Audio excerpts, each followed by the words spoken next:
I'm a web developer at Espaso, and I'm currently working on a budgeting tool called Print and Bill.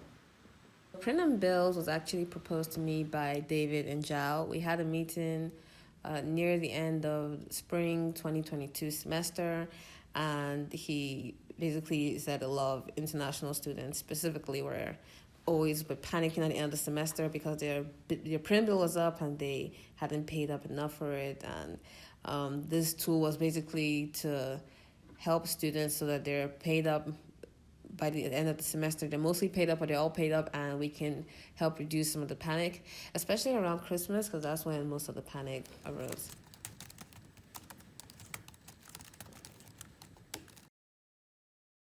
My name is Adesuwa Dawodu. I'm from Lagos, Nigeria, and I'm majoring in mechanical engineering. I was using a budgeting tool before. This was helping me stay on track and keep my finances in order, but it was very expensive. It was easier for me to pay it out of school, but once I started school and I had to pay my bills and my tuition and everything, it was a little harder, especially also I had to split my time and actually work. So it was a little harder for me to keep paying for the tool. So I immediately understood what to do on the project, what steps I would take, how to take the idea forward. As somebody that uses that's used a lot of budgeting tools and knows where they fail for me and where they succeed for me, what the best features are and what the worst features are.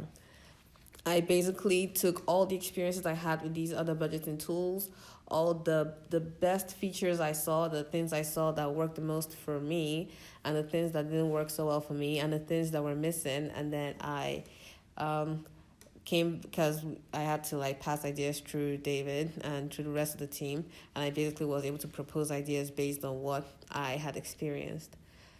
So far, it's been a fun and insightful process.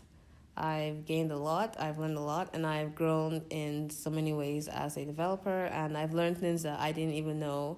One piece of advice, one thing I learned that's been very useful is to always test.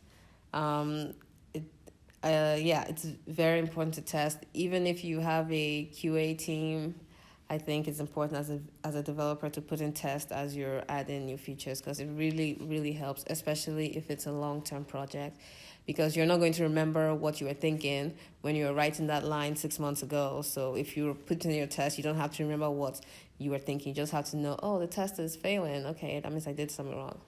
Another thing is it's very important to put yourself in positions where you are interfacing with people and where you are interacting with people, because people always have different insights, especially if they're coming from a different place than you, if they're coming from a different thought process or from a different department with coming in with different knowledge. It's very important to interface with people because they will point out things that you haven't realized or you haven't noticed, and that's very helpful to your growth.